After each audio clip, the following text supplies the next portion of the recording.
the next level, and that's what my focus is going to be. And then once I break through that, then I just look at, okay, what's the next thing that I could focus on? People just like read random books, and it's like, it's great to read. Like, you know, it's really amazing. All these people that are like multimillionaires and billionaires, like, they wrote down everything that they did, and it's like you could buy it for like $20. Or the person that can read and doesn't is no better off than the person that just doesn't even know how to read. And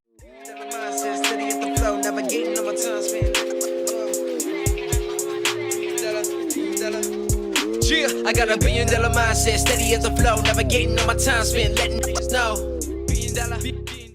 So first off, guys, again, I appreciate you all for participating, playing full out, being here for the weekend. I'm pretty excited about this second round of interviews right now.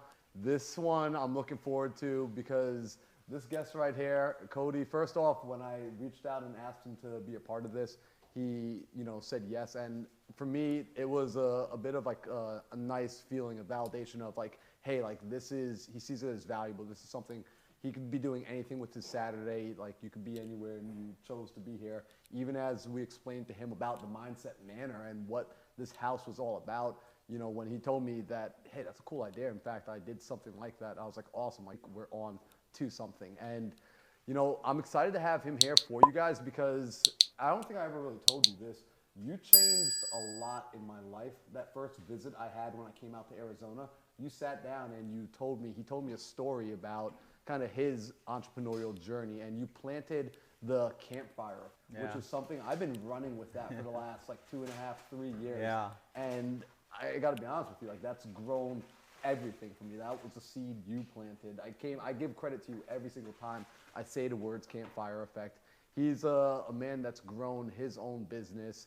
He's done amazing in his own right between real estate and now owning multiple businesses, getting into new endeavors, consistently growing himself and pushing to the next level. So I'm excited to have him in here today to be able to dive a bit into his origin story, to dive a bit into his mindset, and to also share with you guys some of his wisdom, knowledge, and experience. So guys, this is Cody Barton. Cody, welcome to the house. Welcome to the Mondo with Matter Mastermind. Yeah, no, I love it. I love the house setup sick, and I love just, the overall like environment of having multiple people that are, entrepreneurs and aspiring to grow.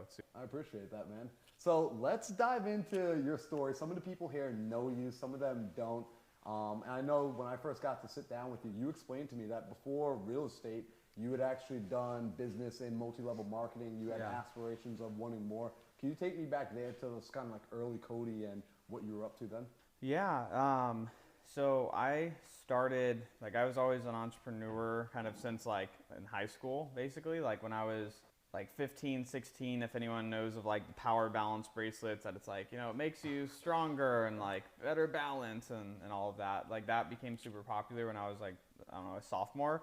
And that was like one of my first little ventures where I saw people were really, wanting those. And so I started, I don't know why, but I started like researching. I'm like, how could you get these? Because it's just a rubber band. Like I was just like, it's just a rubber thing. So I started buying those in bulk from China, and I could get them for like 97 cents a band and sell them to other high school kids for $20 a band. So then I started doing that, and did that for a few months. Had like a few kids, like all of the athletes at the different schools around, like whoever, like the captain of like a football team or like the wrestlers and track athletes. I was just selling those, and I was like one of the first little ventures, and like a 15, 16-year-old kid would, spent it on like subwoofers and like other dumb stuff as a high schooler would, so that was like the start of a seed. And when I was 16, I read every single one of Robert Kiyosaki's books, starting with Rich Dad Poor Dad, listened to a whole like 50-hour audio set of Zig Ziglar's his content, and just was down this rabbit hole. And started in network marketing when I was 17, and that was what I thought I was going to do forever. And I was in that company for about 4 years, built a team of a couple thousand people across the world, and spent a lot of time traveling to Europe and a lot of other states, running events and conferences and all sorts of stuff, and had my first kind of like mastermind-ish house actually in Chandler. We were all 20 and 21 year olds, and it was like everyone had like BMWs and just this nice family neighborhood, and there's a bunch of freaking, you know, hooligans in this like, you know, 4,000 square foot house, and neighbors called the cops on us like every month because we'd have like events and we'd have like freaking 50 or 100 people coming over like every other weekend and parking and lining up the whole street and just pissing everyone off. So that was the first little like mastermind house that, you know, I was, you know, really a part of as far as like bringing, you know, people together. It was like a 6-bedroom, and we had like all, or 5 or 6 bedroom, and we had all the rooms filled with all people in the company. Nice, dude. I love that, man. I mean, and we've been lucky here so far where we haven't been partying too much, because you warned me about that. I was like, hey, what were some of the downfalls? You were like, dude, just don't party. Just, you know, just have people in there. And we weren't even doing parties. It was just like, I mean, that business was like you recruit people, and like, so it's like you just want to bring a lot of people over all the time and, you know, recruit. And during that time, right, because I remember the first time you and I spoke, you shared with me like one of the major lessons that you learned when you first got into network marketing, and, you know, it was the campfire effect. Yeah. You know, can you break that down for people? Because honestly, I said it earlier, that was so beyond impactful for me. That stayed with me. It's something I think about every day. Yeah. Well, I mean, the campfire effect is like, you know, it's like if you're out in the woods and there's a campfire, like the warmest place is going to be around the campfire. And so like the whole concept of that is really, you know, that looking at that in business, like everyone here has goals, dreams, ambitions of like what they want to accomplish in life, and, you know, wanting to be further along than you are today. And so, you know, along that journey, it's hard as shit. Like everything, it's going to be constantly hard. It's always challenging. And so, you know, along the way, you know, it's very easy if you're not, you know, surrounding yourself in the right environment to get discouraged. You know, you hang out with other people that aren't ambitious. They're going to try to pull you down and pull your dreams down. You know, maybe you have negative family that, you know, discourages you from, you know, doing that crazy real estate thing or the entrepreneurial thing, right? Like everyone goes through that. And so, you know, where you have that, you know, the campfire effect is kind of like how you keep, you know, inspired and excited and just like really, you know, running constantly to aspire to achieve more. And so the concept is being around a campfire, keeping you warm, is the likeness of being in an environment like this, or like surrounding yourself with people that are keeping you excited. You know, it's like if you hang out with people, like if you're doing real estate and you're hanging around people that are doing real estate and are actually doing deals every day, every week, every month, you're likely going to be more successful because you're around people that are doing the same thing. You're talking about the goals, you're all trying to move each other forward, versus being, you know, the more you move away from the campfire, you know, you're hanging around in an environment like this, then you start hanging out with, you know, I hate to say it, but, you know, people that are not as ambitious, or, you know, just not, just be nice around that. So just not ambitious people, you know, that are going to drag you down because they don't want, you know, as much as you do out of your life. And so, you know, staying around the campfire, it's like getting around the campfire where the warmth and energy and excitement is what keeps you going longer term. Because, I mean, everyone in here that's, you know, been in business or done deals, like it's a challenge constantly. Like even, you know, it's like me and Pace have conversations and we're like, God, this shit is so hard. You know, it's like different things we're going through, you know, and it's like there's always challenges at every level. So, you know, I can give reassurance that it's always hard regardless of where you are, but, you know, it's just you get better. That's what matters. And that's what the campfire effect helps you do, is, you know, being around people to keep the enthusiasm of what you're wanting to achieve, you know, hot, basically. So I love that. And I think when you're putting yourself in those different rooms, it also helps set the expectation, right? The people that have been there can start to set a more realistic expectation of the work involved. Yeah. And so you've been able to essentially grow from, you know, selling bands to now running 7-figure plus 8-figure businesses and really putting yourself in new rooms. What are the sort of expectations that you've learned to accept as reality with growing a 7-figure? I mean, the biggest thing is, like, again, like I said, it's going to be hard. And, you know, I think anyone that, you know, obviously it's like, you know, a lot of you guys know I'm partners with Pace, and, you know, online it's like, you know, sometimes it can make it look easier than it actually is, but, you know, part of it's marketing, right? So understanding that it's going to be challenging, but it's worth it. I think that's, you know, one of the big things. But, you know, just understanding of like where you want to go, and not faltering to, retreating on your goals. For me, I've always had specific goals of things that I wanted to achieve, and it didn't really matter the how. It's just knowing like where you want to go. Like if imagining like if you want to go from Arizona to New York City and you only drove at nighttime, you could see only the next couple 100 feet in front of you in your vehicle, but you could get from here all the way to New York City, even though you can't see the whole path. You only need to see the next steps. And so a lot of people get too caught up in like, my goal is so big,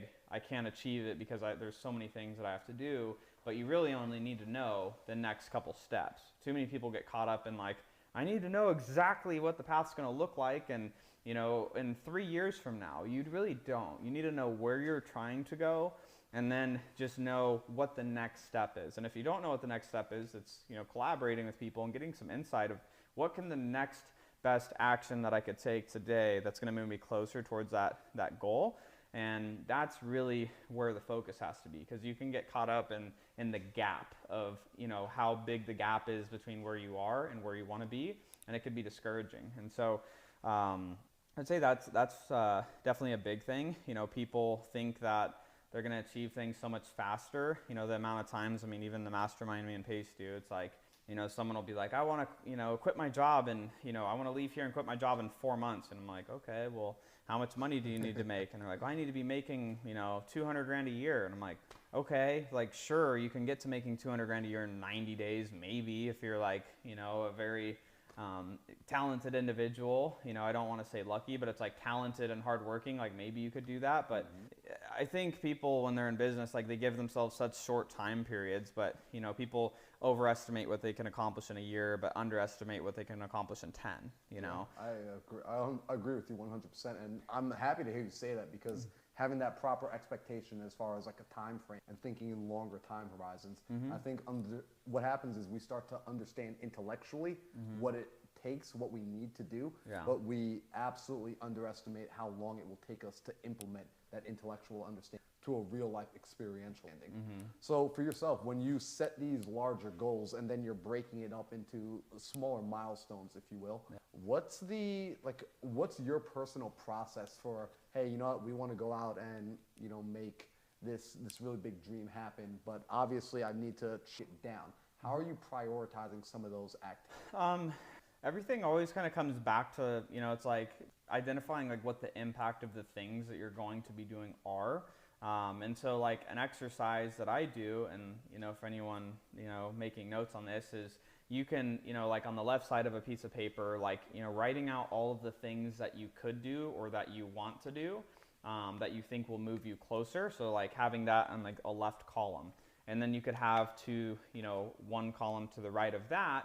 What I would do is put an impact score. And so for me, when I look at what the impact of something's going to be, I measure it by like a financial impact. Either how much of an impact do I think this will have of an increase financially, or maybe if it's, that would maybe rate it high. And then I would also look at it as, what could impact that could maybe make a big savings, like investing in our CFO that we had has saved us a lot of money. And that's a big impact. Even though it didn't increase revenue, it decreased a lot of, spillage and leakage of, wasted cost on different things. And so, again, the left side, you write, here are all of the ideas of things that I want to do. And then to the next column to the right is on a scale of 1 to 5, what would you rate that on a 1 to 5 rating of impact that it's going to have? And then what I do is I look at, I do one more column to the right of that, and then I do the difficulty to execute or implement, and I give that a rating of like a 1 to 5 as well. So like, for example, you can say, okay, well, I want to, build out this team that's going to help me get a lot more deals. It's like, well, the impact of that could be a 5 because it's going to help you drive a lot more revenue by having that team. But the difficulty of then building out that team might, on a scale of 1 to 5, maybe be a 4 because you've never built a team before, so you have no idea what the hell you're doing. So it's going to be harder, right? And so as you're going through it, list of the things, impact 1 to 5 as far as like how that's going to drive revenue or help save. Next one is the estimated difficulty, in your opinion, of completing that. And then the final column is the estimated time to completion. And so, and then I'll typically put, you know, could that be done in a week? Could it be 2 weeks? Could it be a month? Was it going to be 2 months? And so that's typically how I'll filter through decisions. And, you know, it's a little bit different personally. But as far as the actual making decisions for the business, like that's how I'll run through the filter. We'll run that filter as far as people that we want to hire. You know, we have right now 14 job ads out for different for between the companies and different roles. And it's like, how do you prioritize which role is the most important? Again, impact. Which role of these are going to have the biggest impact?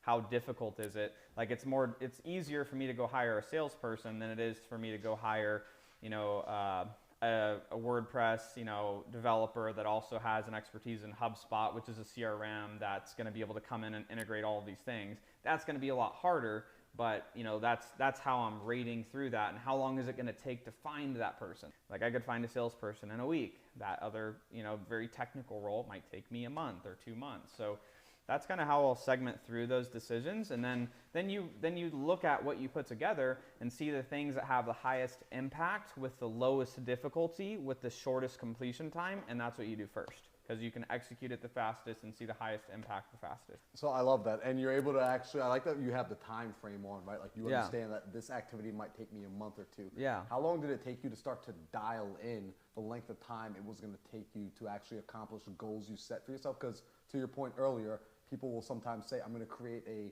$200,000 per month wholesale operation or $200,000 per year wholesale operation. That's going to happen in 4 months. Yeah. And what we find is their time frame for guessing how long it will take them to do something is totally off. Is that something that you worked at tuning in? Yeah, so I see that more as a goal, and then the thing that I'm talking about is the how all of the things that would have to happen to accomplish a goal, right? So if you know that, you know, to get to $200,000 a month in revenue, you need to do 10 contracts a month because your average contract you make 20 grand on, then it's like how long does it take to you to actually get 10 contracts? So it's like you got to reverse engineer the stuff. So, you know, if I set a goal of 200,000 a month, I'm going to look at, that's my goal.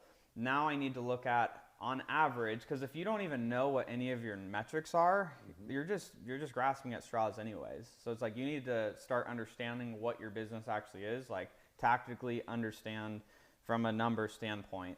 200,000 a month is the goal. You know, 10 contracts is what I need to have close a month to actually get that. That may mean you need 15 contracts because, you know, out of the contracts you get, you know, we all know they don't always close because there's title issues, there's seller issues, there's buyer issues, there's all sorts of issues that'll come up. And so, you know, you have to start, you just look at where the goal is and work backwards. And so I'd look at 200,000 a month. I need this many contracts that close. That means I need to contract this many. That means how many leads does it take to get a contract? And then out of that, how am I actually generating leads? What is the activity that I'm doing? And how do I need to increase that frequency to generate that? And so all of those things are what actually equal the $200,000 a month. So when you actually can like look at where you are, then you can have an honest conversation of like what the next steps are. Because if that's the goal, then you could use that framework that I shared to start working through that. First, you know, maybe it's like, I don't even know what my numbers are at all. Like that would be a great place to start, because it's hard to set a goal, you know, it's like a fitness goal. It's like, if you're like, I want to get more fit, it might be a good idea to know how much you weigh. It might be a good idea to know how much you're eating. It might be a good idea to know, you know, how many days a week on average you're exercising, because how do you make a change if you don't even know where you are? So it's like understanding where you are and then reverse engineering from the goal backward. So what I'm happy to hear you say too is knowing your numbers. Yeah. Right. And so for the people out there, because Cody, I'm sure you hear this all the time, but I'm not a numbers guy. Right? Like, is that a valid excuse? Like, can a person whose goal it is to be an entrepreneur, to be a business owner, allow that to exist in their world? I'm not a numbers guy. So that's how I say it. I can't even say it nicely. It's just like you're being a lazy piece of shit. Honestly, like it's an excuse. Yeah. Okay, you're not a numbers guy. Well, maybe you'll never be rich. Maybe you'll never be wealthy then. You have to do what you have to do until you can do what you want to do. End of the day. Like, I didn't like doing acquisition when we first started when I was first starting real estate. Did I just say, I don't like acquisition, so I'm just not going to succeed in business because I don't like to do it? No, it's like you do what you have to do until you can do what you want to do. Like that's just what it is. And you sometimes have to work out of your zone of genius until you can then get someone to maybe do that for you. Maybe it's a partnership, maybe it's you're hiring different people in your organization. But I don't think it's an excuse. You could hire a VA to keep track of your numbers. You can, find somebody that you could partner with or that you could pay to help you keep track of those numbers. It's not an excuse. And, real, like, the reason, it's like when you look at, I think the stat is like 94% of businesses never achieve, $1 million a year or more in revenue. Yep. And it's for reasons like that. People are like, I'm not a numbers guy, or I'm not a sales guy, or I'm not a this. It's, yes, everyone has their own unique zone of genius that we all live in. I'm not a sales guy, and so, but I will sell when I have to, because I'm not going to make an excuse of not doing something just because I don't like to do it. It's, you do what you have to do. You do what's required. It's not about what you want of the work you want to do. It's based on the goal. It's okay if you're like, you just want to kind of fumble along and you just want to do whatever deals come to your plate, but a real business owner is going to know their numbers. Because otherwise, how are you ever going to scale properly? How are you going to, how are you going to know when you need to hire someone? Like, you want to scale to millions a year, you need to know, like, how many people do I need to hire to support that? You aren't even going to know if you don't know what the heck's going on in your business, and you're just shooting from the hip. Well, and it's a non-negotiable, and it's funny because it was a hard pill for me to swallow, and a truth I had to accept, that saying I'm not a numbers guy was an absolute excuse. And being around guys like you, being around guys like Sam Singh, like, those were the sort of people that just kept, every time I would ask for some advice, they would say, okay, well, what are your numbers? What are your KPIs? And when I finally started to dial into it, let me ask you this, because you're also saying you do what you have to do until you do what you want to do. Yeah. How important is it for people to pay attention to the chapter that maybe the person they're looking up to is? Because I'll often see people trying to mimic their, let's say, someone they look up to as like a mentor or a coach or someone influential on social media. Yeah. And that person's on chapter 70. Meanwhile, the individual watching is at chapter 7, and they're trying to copy chapter 70 advice. Do you have any advice for people that are watching people and trying to apply chapter 70 advice at chapter 7? Yeah, I mean, one of the first things is just like recognizing most of the stuff all on social media is a bunch of horse shit anyways. Like, most of these people are broke, don't have any money, or they're leasing, their cars, and, it's like, Scottsdale's a funny place. I really love Scottsdale. No hate on anyone who lives in Scottsdale, but it's like, we all know, like, it's like you go to Scottsdale and it's like the same, like, slicked back hair, like, same, like, leased C-class Mercedes thing, and, like, CEO in the bio, buy my course, right? Like, I don't know. There's a lot of nonsense that goes on. So first, it's like not really believing everything you see on social media. Like, most of these people are freaking train wrecks. And, over the last year, as me and Pace have started buying other businesses, people approach us that look like a lot of these guys. And we're like, man, like, this one looks like a good opportunity. And it's like their books are a freaking disaster. There's barely any money being made. The margins are garbage. Like, people saying they're making $100,000 a month and they're spending 110 to do it. It's like, but they're showing the $100,000 that actually came in. It's like, these people don't even know what the hell they're doing. And so I say that I'm not trying to be a hater, but just trying to create context for everyone of like, just don't feel bad because you see what someone else is posting or sharing, when most of the time they're full of crap anyways. And so really, now I'm just like going down this tangent. But you don't want to compare yourself. It's better to track backwards of, there's a great book that, I was in Utah last week for a day with my business coach, and this is a guy that, if you got anyone familiar with Infusionsoft or Keep, it's a CRM email marketing software. He was the brother of the creator of Infusionsoft, and he was a VP that grew up from a couple million to over 100 million a year. And so he recommended this book that I just started reading called The Gap in the Game by Dan Sullivan. Have you read that, Ingrid? Yeah. Creating context and perspective for yourself. Yeah, because everyone is high achievers. We're always like, the goalpost is always moving. It's like the goal is 10 grand a month. You get there and you're like 20 grand a month, and you don't even recognize the 10 grand a month that you achieved, that now you're trying to get to the next target.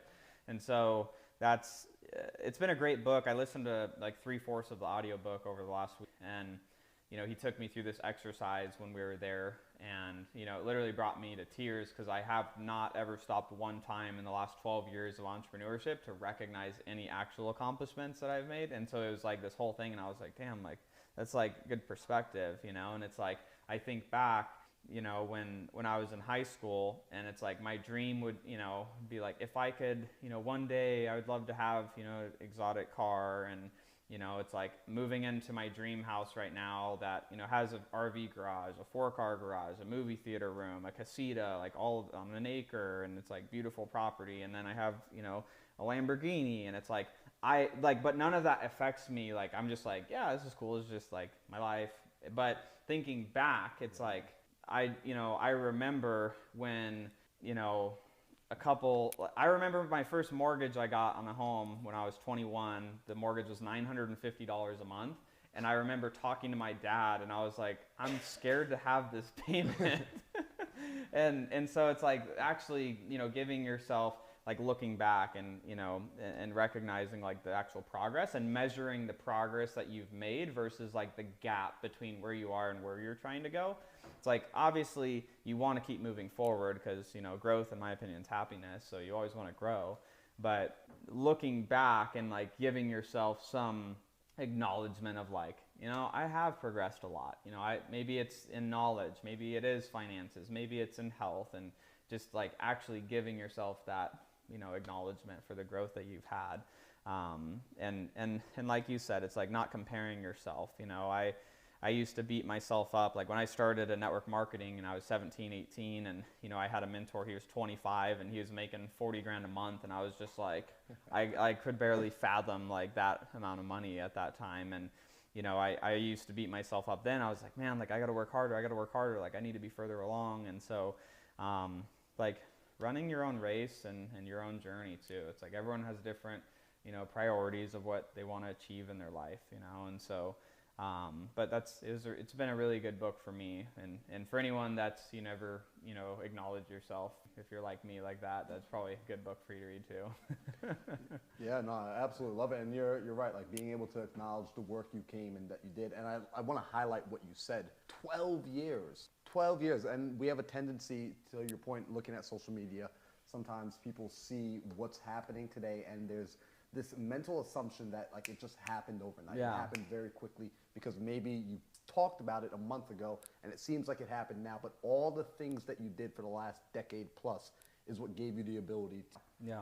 So with that being the case, over the last decade of building skills, it now seems like, hey, you know, Cody's doing a ton of things, right? I see he's partnering with Pace. I see he's creating Manifest U. I see he's doing, like, he's all over the map. Mm-hmm. Is it that you're now doing 20, 30, 40 different things? Or did you consolidate a skill set and you're taking that skill set and applying it into 20 or 30 different? Yeah, I mean, it's really the skill set. And that's another thing is like, you know, what people sometimes they see other people doing multiple things and they're like, I want to do, and it's totally fine to do that. But, you know, there's a thing, and it's in one of Robert Kiyosaki's books, this acronym FOCUS. It's like follow one course until successful.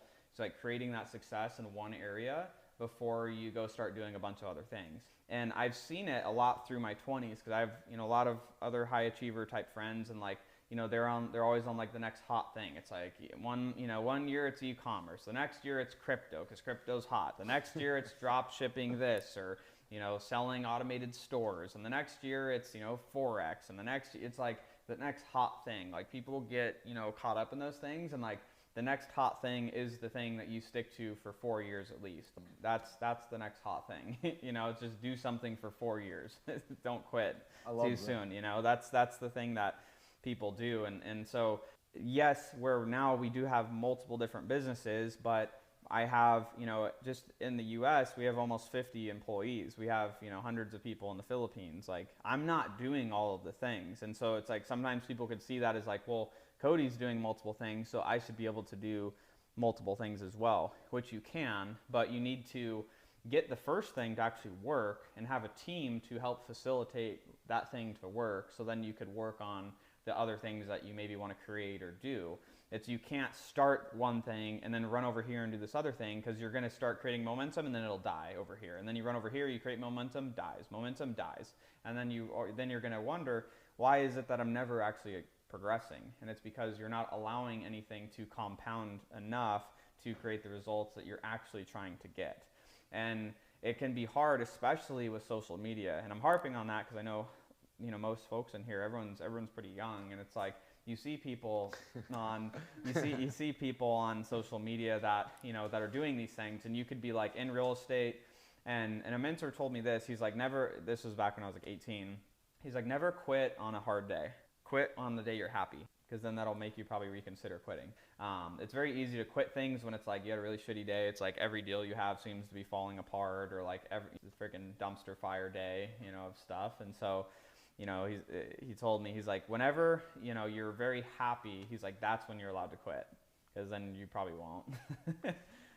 And so that was really, you know, good advice that, you know, I've kept to. And you know, it's just, you got to run your own race. And again, like, you can do multiple things. Like I have had people, they're like, you know, I hear you talk about like not to do multiple things, but you're being a hypocrite. And it's like, no, I have 50 freaking employees that between these companies that are what allows me to do those multiple. It's not me. It's because I have a great team. So that's the context to that. No, I love it, because I like highlighting that piece, because you're right. Like, that part just missed in the snippet. It's not fully captured, and people aren't realizing, like, no, he's taken the last 12 years to work on a handful of skills. Yeah, and something to look at too is like, you know, I think most people in here follow Pace on Instagram. Like, all of the content that you see coming out, our payroll just to support Pace's YouTube and Instagram and everything that you guys see is over $100,000 a month. And so it's like, when you see, it's like, man, like, this guy's posting a lot. Like, we have a fucking squad of people that are like running that. Like, it is a whole thing. Like, graphic designers, video editors, videographers, social media marketers, like all sorts of stuff to make that, you know, to make all of that run. And so, you know, it's understanding that, you know, it takes a village. Right. And so, like, it's okay for me to not feel absolutely terrible about myself, that right now I'm starting off with a string budget. These are my only employees. Yes. I can make one post a day at most. It's like, start where you can with what you got. I love that. Let me ask now, you work on skills, a handful of skills, and Warren Buffett always talks about this. It's not always the hardest worker that gets, but instead the vehicle that you're in, the boat that you're in, right? Because he had a good buddy that when they were coming up together, his other buddy, he said, was more talented, he was more intelligent, Didn't he get into stocks or no? He got into like some other industry. Oil. Steel, He got into oil steel. or something. Yeah. And whereas Warren Buffett went into, you know, finance, as we know, went into stocks. And he said, you know, my friend didn't do terrible for himself. He had a pretty okay life, but not, you know, over $100 billion net worth. So there was a drastic difference. And Warren chalks it up to, I was just in a better boat. Yeah. For yourself, as you're looking at being in a better boat, or more so creating skills in your life that are higher leverage skills, would you say that there are some skills that are higher leverage to work at building versus others? And if so, what are maybe some of those skills? Yeah, I think it depends on like where you are in the journey too, because it's like my immediate answer in my head is number one is leadership. Like, your leadership abilities is like the number one skill, but like that doesn't matter when you're like a solopreneur, because you're leading yourself. Like, but that's the person you got to learn how to lead. You know, I was hearing Daryl talk about when I first came in. It's like making promises to yourself that you fulfill. You know, that's a good start, right? Like, so following through with the commitments to yourself, because that's where self-confidence stems from, is you make a commitment and you follow through it, and you can be proud of yourself, because only we know when we commit to something and then we don't follow through with it, and that creates insecurities and the lack and the sadness and all of those negative emotions. And so you know, starting off, it's going all in on the skill that's going to get you to the next step. So that answer is going to be different for everyone. And so, you know, crowdsourcing, asking people based on like where you want to go, like what would that skill be for you? For some, it might be sales. Some, it might be marketing. For some, you know, it might be leadership, because you're starting to build teams. And I asked my mentor, his name's Jeff, when I was in Utah last week, I was like, what's the difference between a company that is, you know, doing a few million a year and a company that gets to 100 million a year plus? And he's like, the difference is you build leaders that lead leaders of doers. He's like, that's the difference. He's like, when smaller companies stay small because you're in the doer mode too much. Like, you stay in, you know, doing the things. Like, I don't really do anything in our companies from I'm not picking up the phone. I'm not like doing any of the things, but like I'm pouring into our leaders and our teams and and our managers, and identifying how do we grow layers of leadership. Because if I teach all of my managers, I duplicate my managers into the same, leadership ability, same or similar leadership skills that I have, and then I mentor them on how to then create more leaders, that can create a bigger business. Because the reason that companies don't grow is like there is a leader, and you could only affect so many people and only manage so many people. So it gets stuck at every company has a leadership lid. So whatever the lid is the highest level that it'll be able to go to. And so that's where I say leadership is the most important. But if you're just in the solo operator, it's like it wouldn't be great to just study leadership skills all day, because for you it's probably sales or marketing or something else to generate revenue. Like that's the skills to probably work on.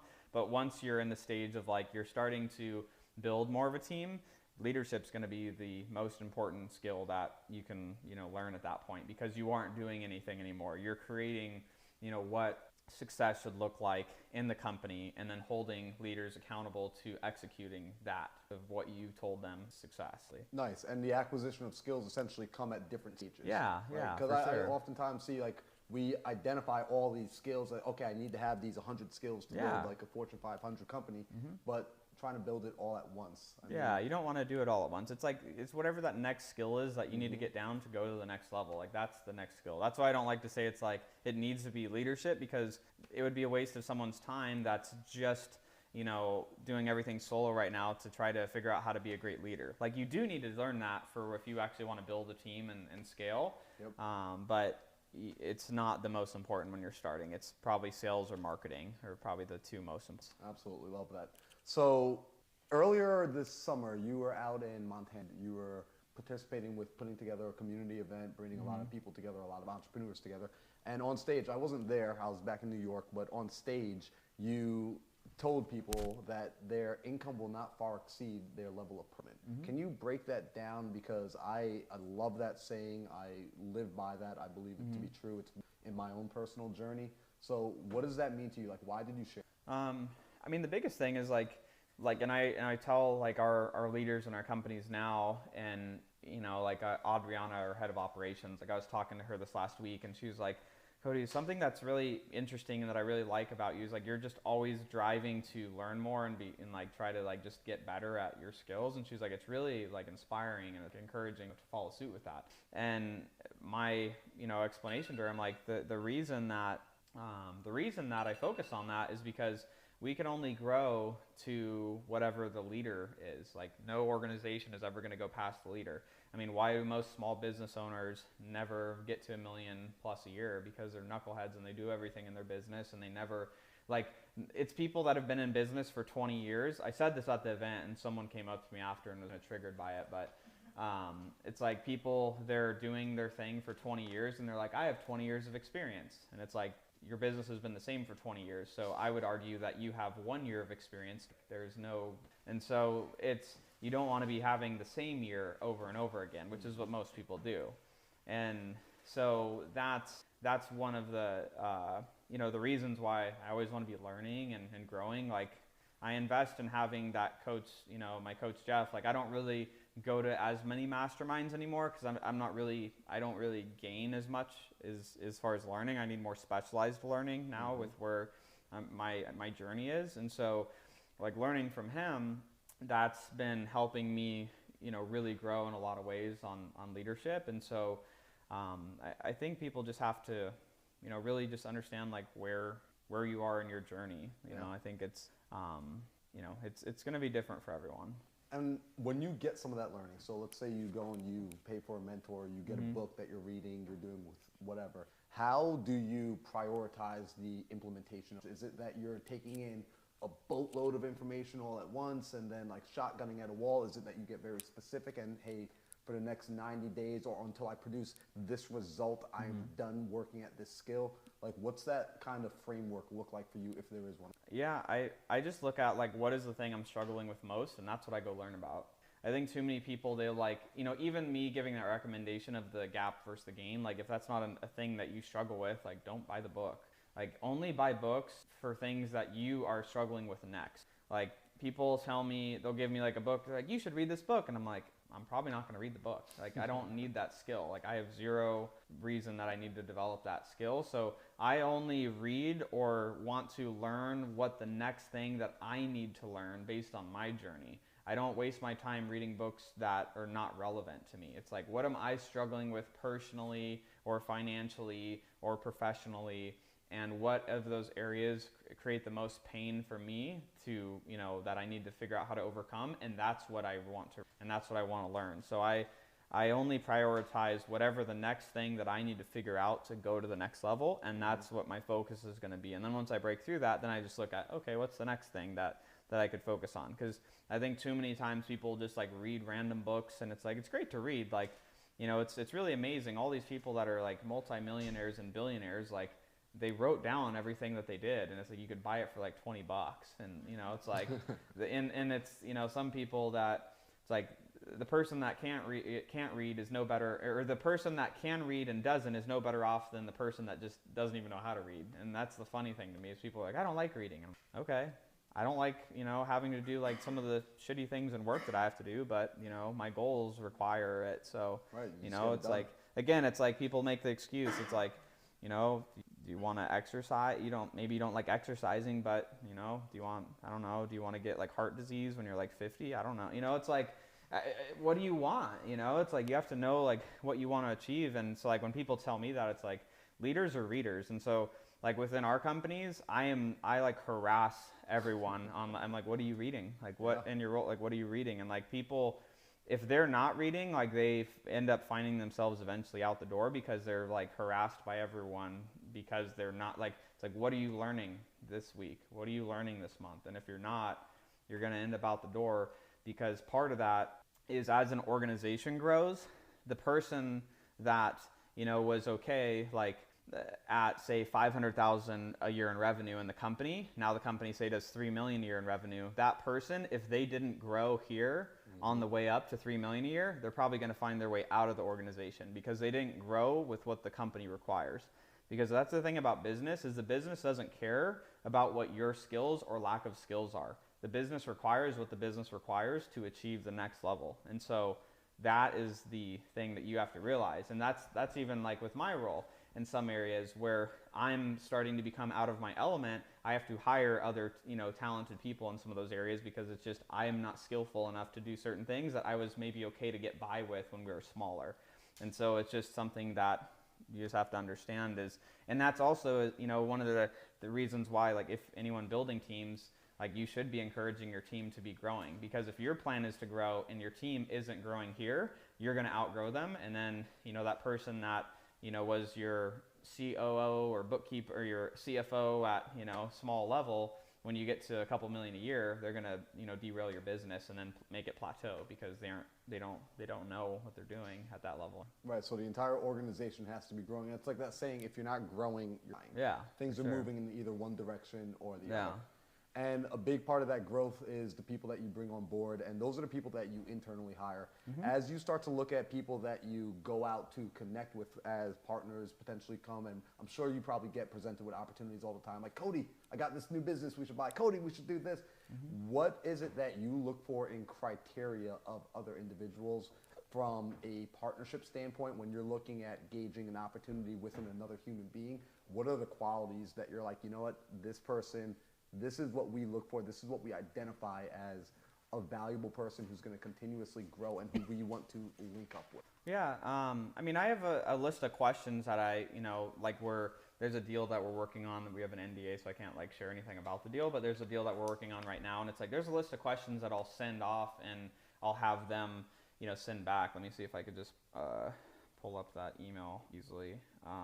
There are certain questions that I'd just like to find out, and I like just seeing how people respond to different things.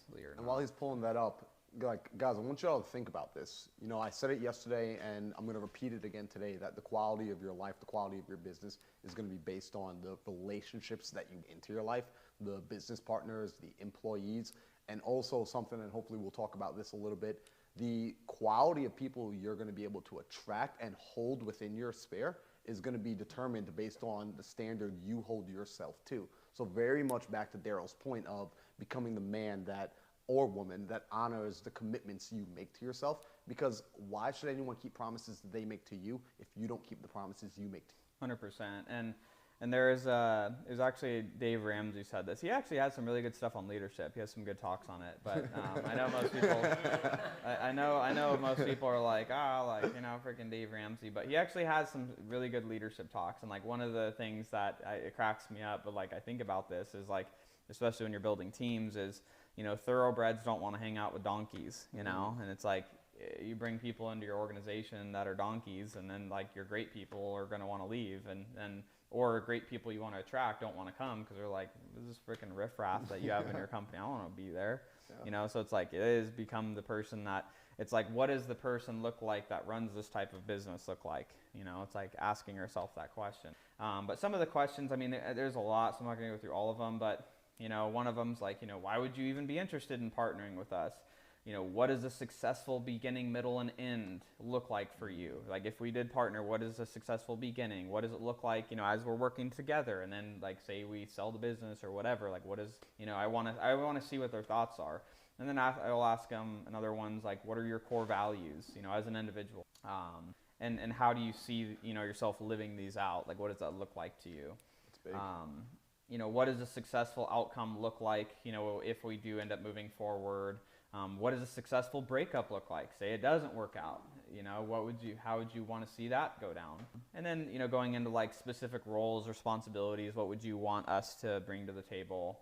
And then how would we, just another one, but how would we measure what success looks like for each other to know that, we're doing a great job and you're doing a... See, what I love about those questions is you're throwing assumptions totally out the window. You're not letting room for assumptions. No ambiguity. Yeah, because that unfortunately that happens, right? Like we're really vague in what this partnership looks like. What's your responsibility? What's my responsibility? What can I hold you accountable for? And what can I also point a finger at you saying, hey, that wasn't done, and vice versa. And that's an uncomfortable conversation for a lot of people. Yeah. So I like that you have it on the front. It's immediate. It's immediate. And like, what happens if we hate the shit out of each other in 3 months? What are you going to do?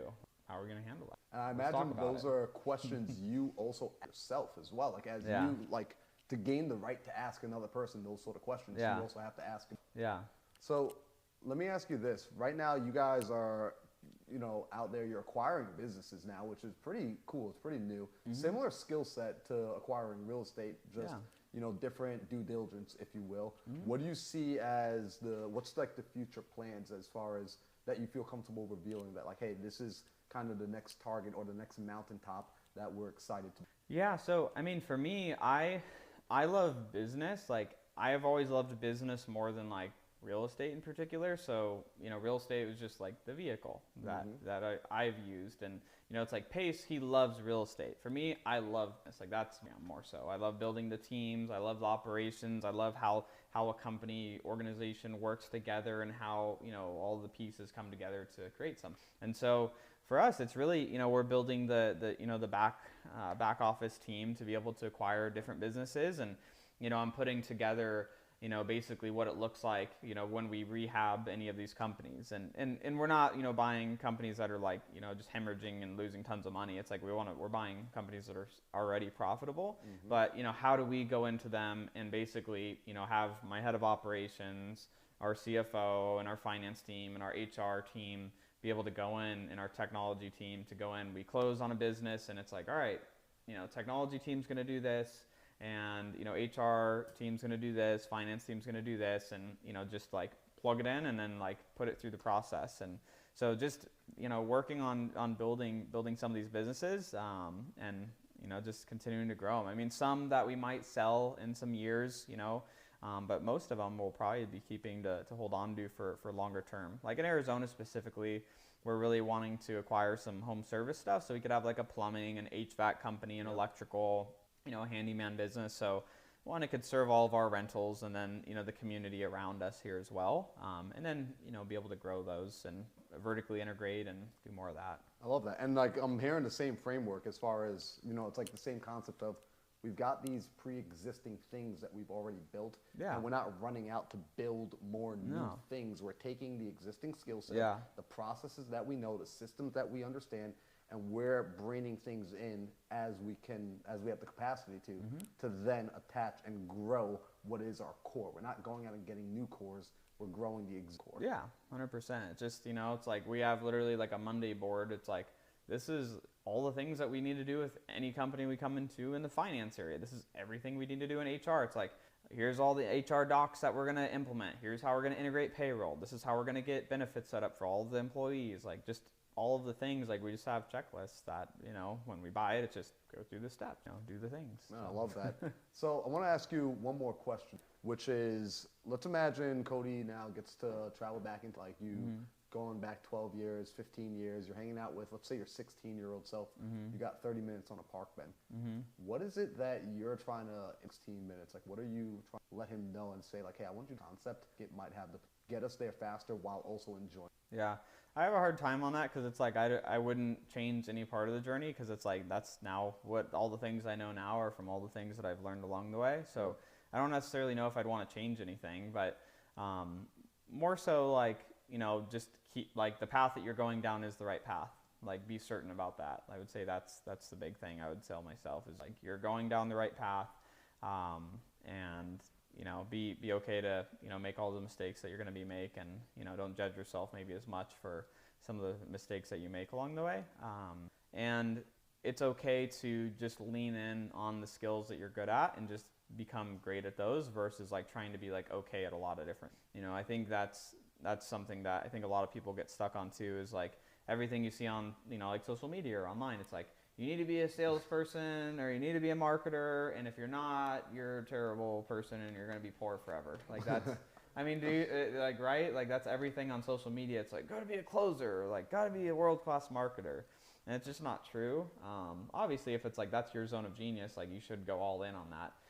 But I think it just, the things that you're already naturally more good at and that you really enjoy doing, like being okay to lean in on those. But based on wherever you are in your journey, understanding you may have to do some of the things you don't like to do, and you just have to do those for a time. But again, it's part of the journey along the way. So that's I know it's not exact, like some strategic advice, because I wouldn't want to change anything necessarily. Just more of like give reassurance. But you know what? I'm happy for that, because that's the sort of reflection I think people need to see. Like, you know what you said, the mistake of the process. And unfortunately, that's something I learned, again, big time. Thank you to you. One of the biggest lessons I took away from my first trip to Arizona was the mistakes I was making weren't bad. In fact, they were a part of the process.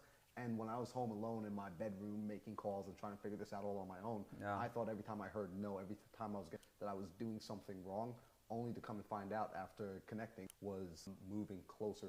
Yeah, and it's like, it's unfortunate, but a lot of that I think comes from like our like education system in school. It's like, you get direct feedback in school of like, that's wrong, incorrect, multiple choice test, wrong, and it just like makes you feel bad. And so I think, we take that into our adulthood, and then when we make mistakes, it's wrong, but it's really, that's learning and actual learning, and how we, it's like taking the feedback as we get things incorrect and like reflect on it, and then, improve going forward. I mean, that's how every business, improves and goes forward, is, having something not go the way you want it, and then reflecting on, okay, well, why didn't it happen the way I wanted? And then what could I do the next time to make it a little bit better? And so having, more grace, like that's what I would tell myself, like having a little bit more grace, and just, continue always being curiously optimistic on learning. I appreciate that. So, Cody, for people that are watching this online, first off, thank you for this is absolutely mean to us. Appreciate you pouring into the folks here at the. For the people watching online what's the best way to connect with you? Like they're like, yo, this guy's awesome. I mean, my Instagram, I finally got some of that team starting to post on mine. Like I've just like been lazy on it, not really caring for a while, but now I'm going to be coming out with a Integrator Academy product later this year. So they're like, Cody, you really need to do this. I'm like, all right. So gave them the login. So now they're starting to post stuff and whatever. So, but, Instagram, Cody Barton Official. And then that's probably the main place. And then I also started a podcast a couple months ago. It's on Spotify and all the things. But, it's called That's Not My Job, An Introvert's Guide to Building a Business Beyond Yourself. And the concept of that's not my job isn't like to, this like place of like ego of like, that's not my job. It's more of like, getting out of your head that to scale a business, everything is your job. It's not. It's really, you have to be able to delegate. You have to be able to, give things to other people. And that's how you're actually going to be able to grow a business, is by saying, that's not my job forever, Man, I absolutely love that. Yeah. So Cody, again, thank you for being here. Thank you for plugging in with us and tuning in. And guys, hopefully this was valuable for you. Make sure that if you're watching this online, go and follow Cody right now.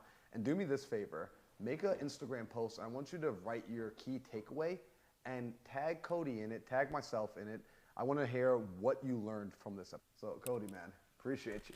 Yes, sir. It's fun. So now what we're going to do is we're going to open it up to the live studio audience to ask some questions. So Alex, if we could get the microphones sent around, if you got that mic'd up. I got $1 billion mindset.